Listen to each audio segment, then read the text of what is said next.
Bienvenue dans cet espace audio dédié à la pleine lune en Vierge du 18 mars 2022 à 7h17 temps universel, 8h17 heure de Paris. Cette pleine lune a lieu 2 jours avant l'entrée du soleil en Bélier qui marque non seulement l'équinoxe de printemps mais également le début d'un nouveau cycle astrologique. Une pleine lune en Vierge est synonyme de soin dans tous les sens du terme. Dans ce moment, les notions de serviabilité et d'utilité sociale sont placées au premier plan. À un niveau plus concret, l'amélioration du quotidien, le soin de la santé mais aussi de tous les paramètres organisationnels de l'existence sont considérés dans une optique d'analyse et de perfectionnement. Cette pleine lune a lieu à 27°40 du signe de la Vierge. Ce degré symbolise, selon Rudyard, je cite, « la force pure de la personnalité en des moments où une décision s'impose ». Fin de citation. L'ascendant de cette pleine lune se situe quant à lui sur le 6e degré Taureau, degré qui invite à rejeter le passé, à vaincre l'isolement et les obstacles grâce à un travail de groupe. Pour Paris et donc analogiquement pour la France, nous pouvons remarquer la présence d'un axe intercepté, l'axe Balance-Bélier, respectivement pris dans les maisons 6 et 12. Pas moins de 7 planètes, astéroïdes et luminaires se trouvent également pris dans cet axe 6-12, dont la lunaison elle-même. Autant dire qu'un puissant travail opère à un niveau inconscient ou à tout le moins subconscient. Alors de quoi peut-il s'agir dans cet axe ? L'axe 6-12 invite à se hisser à un autre niveau. Passer de la pratique à l'inspiration, du limité à l'illimité, à élever notre discernement au moyen de la considération de valeurs plus universelles. L'axe Bélier-Balance, intercepté dans ce contexte, pose la problématique du rapport à l'autre qui pourrait être résumée par la question suivante : comment puis-je vivre heureux et en harmonie avec autrui ? La conjonction majeure en maison 12 est celle regroupant en Poisson Mercure, Jupiter, Neptune et le Soleil. Cette configuration nous parle d'une puissante expansion spirituelle exacerbée par l'opposition à la Lune qui reçoit pleinement cette quadruple énergie. Des forces sont à l'œuvre sur un plan qui n'est certainement pas celui du visible ou du conscient actuellement, mais qui sans aucun doute nous instruisent à un autre niveau. C'est ainsi d'ailleurs que j'interprète la présence de Chiron en conjonction à Pallas en Bélier au cœur de l'interception. Je rappelle ici brièvement quelques indications que j'ai données sur cette conjonction particulière dans l'espace audio dédié au transit de Pallas en Bélier, auquel je vous invite néanmoins à vous reporter.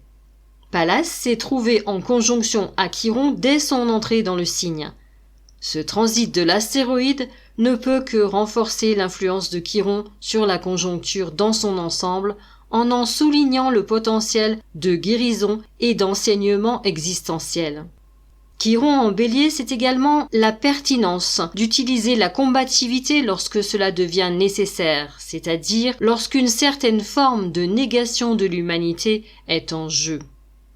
Pallas, la sage guerrière, vient accentuer et renforcer cette détermination. Aussi leur conjonction vient-elle encore procurer un surcroît de puissance au moment de la pleine lune.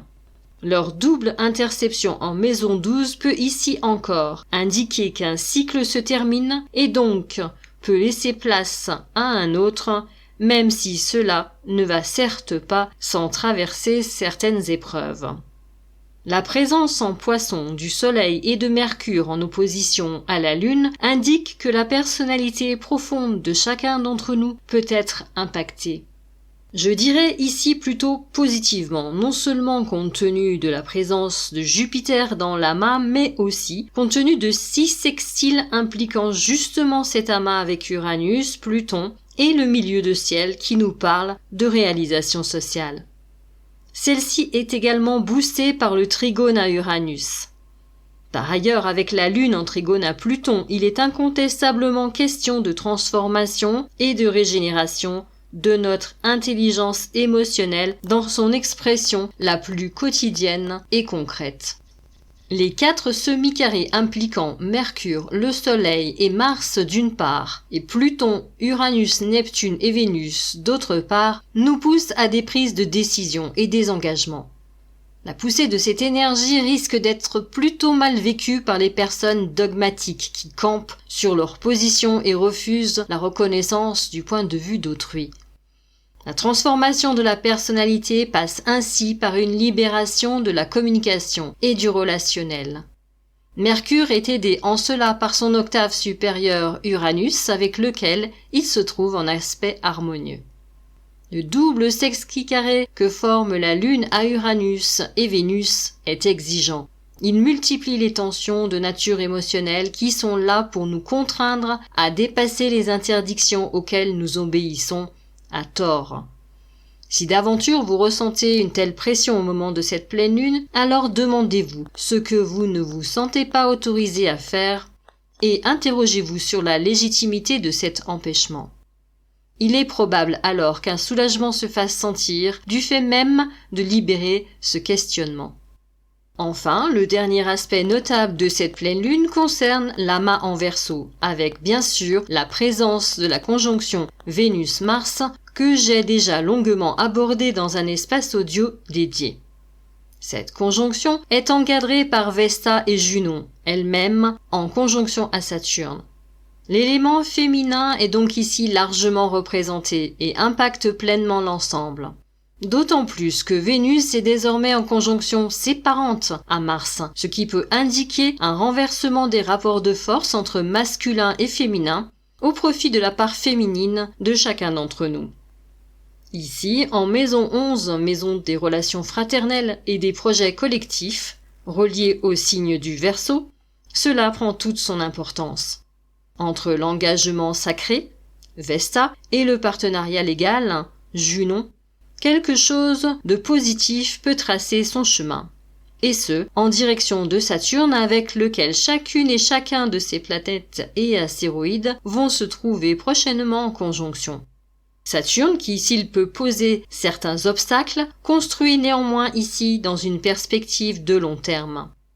Son biquintile à la pleine lune en fait, à mon sens, un acteur créateur majeur pour l'ensemble du thème. Dans ces circonstances internationales toutes particulières, je souhaiterais préciser certains points. J'ai évoqué en début d'intervention l'axe 6-12, nous invitant à nous élever à un autre niveau. C'est justement ce que nous permet la lecture astrologique, qui nous offre une vue en quelque sorte surplombante sur nos existences terrestres, dans la mesure où elle est dissociée des influences que nous pouvons recevoir tant émotionnellement qu'intellectuellement, surtout dans des contextes de crise. Aussi, il peut y avoir une tendance à calquer un peu trop certaines lectures sur le court terme, voire sur le présent immédiat, qui n'est pas à mon sens le temps astrologique, si tant est qu'il y en ait un. Ce type de lecture peut conduire à considérer les thèmes comme des justifications a posteriori de certains événements ou a priori de nos propres craintes projetées ici et là, ce qui n'est pas sans danger car véhiculant et entretenant des énergies à un niveau vibratoire plutôt bas. Ainsi, nous élever consiste aussi à changer de point de vue en nous décalant, en faisant un pas de côté, par rapport à la conjoncture immédiate qui peut nous assaillir et les tourments mentaux dans lesquels nous pouvons être pris. Comprenons-nous bien, il ne s'agit pas dans cette démarche de nous détourner du monde dans l'indifférence à celui-ci, mais bien plutôt de ne pas s'y laisser submerger, ensevelir, abîmer, afin de pouvoir justement davantage et bien mieux contribuer à œuvrer pour en modifier les données pour le futur. Il ne s'agit pas de renoncer à l'engagement, mais au contraire de nous engager en incarnant pleinement notre être profond dans le déploiement de sa subtilité, tant personnelle que collective, et se dédouaner autant que faire se peut des déterminismes mondains. C'est selon moi l'un des enjeux profonds que nous offre à travailler la conjonction Jupiter-Neptune avec, en toile de fond, la résurgence d'une des questions les plus fondamentales de la pensée. Qu'est-ce que être humain? Considérons à présent l'élément numérologique de cette pleine lune. 18-3-2022 nous conduit aux 18 arcanes majeures de la Lune dans le tarot. Cet arcane résonne avec l'interception de cette pleine lune, mettant l'accent sur le monde des profondeurs de l'inconscient, au mystère de l'être. Elle invite à cultiver en chacun de nous les qualités traditionnellement féminines et sensibles, intuitives. En réduction, nous retrouvons la figure de l'ermite, figure de sagesse, de solitude essentielle et de confiance dans l'inconnu qui vient nous interpeller. Sa lampe, symbole de conscience éclairée, est ouverte sur l'univers. L'ermite indique le moment suspendu où l'être accepte de s'enfoncer dans l'obscurité pour arriver à la lumière. L'ermite marque la fin et le début d'un cycle. Il porte humblement les symboles de l'activité et de la réceptivité, tout à la fois, et nous invite, vêtu de son manteau bleu, à le suivre sur le chemin d'une conscience spirituelle en acte.